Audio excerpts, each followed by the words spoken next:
Hello friends, मैं रजनी गोस्वामी। स्वागत है आपका हमारे इस YouTube channel education and motivation में। दोस्तों, आज हम आपको एक बहुत ही सुंदर प्रेरणादायक कहानी सुनाने जा रहे हैं जिसका शीर्षक है जीवन से मत भागो, जियो उद्देश्य के लिए। घटना उन दिनों की है जब इंग्लैंड में डॉक्टर एनी बेसेंट अपने वर्तमान जीवन के प्रति निराश थी और एक सार्थक जीवन जीने की ललक उनके हृदय में तीव्रता से उठी थी। एक दिन अंधेरी रात्रि सभी परिवारजन गहरी नींद में सोए हुए थे। केवल वही जाग रही थी और आत्मा की शांति के लिए इतनी बेचैन हो उठी कि इस जीवन से भाग जाने का ख्याल मन में लाकर सामने रखी जहर की शीशी लेने के लिए चुपके से उठी। लेकिन तभी किसी दिव्य शक्ति की आवाज ने उन्हें आगे बढ़ने से रोक दिया। क्यों जीवन से डर गई? सत्य की खोज कर ये सुनकर वह चौंक गई। अरे, यह आवाज किसकी है? कौन मुझे भागने से रोक रहा है? उन्होंने उसी समय निश्चय कर लिया, सार्थक जीवन के लिए मुझे संघर्ष करना ही होगा। सत्य की खोज के लिए वे अपना परिवार, सुख संपत्ति आदि सब कुछ छोड़कर भारत आ गई। उन्होंने साध्वी जैसा जीवन यहाँ ग्रहण किया और विश्व को भारतीय जीवन दर्शन के रंग में रंग देना ही अपना मुख्य उद्देश्य बना लिया।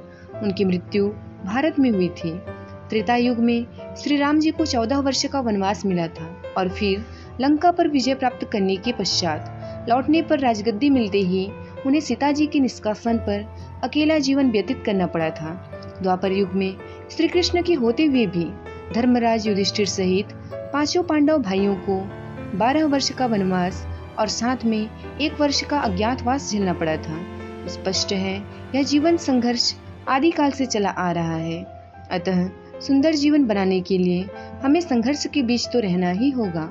बाधाओं को पार करते हुए आगे बढ़ना होगा और तभी हम अपने जीवन उद्देश्य की पूर्ति कर पाएंगे। इस प्रसंग का उद्देश्य अंधकार से प्रकाश की ओर जाने के लिए भी मनुष्य को संघर्ष करना पड़ता है, जिसके दौरान वह अपनी शुद्ध चेतना से समर्पण भाव को जागृत कर जीवन लक्ष्य की प्राप्ति कर लेता है। ऐसे संघर्षवान व्यक्ति की ईश्वर भी सहायता करता है, बशर्ते वह सच्ची लगन व उत्साह के साथ सार्थक जीवन के प्रति संकल्पकृत हो और उसकी आंखें निर्धारित लक्ष्य पर केंद्रित हों। जीवन सहज नहीं, एक संघर्ष है। कठिनाइयाँ एवं बाधाएं जीवन के अंग हैं।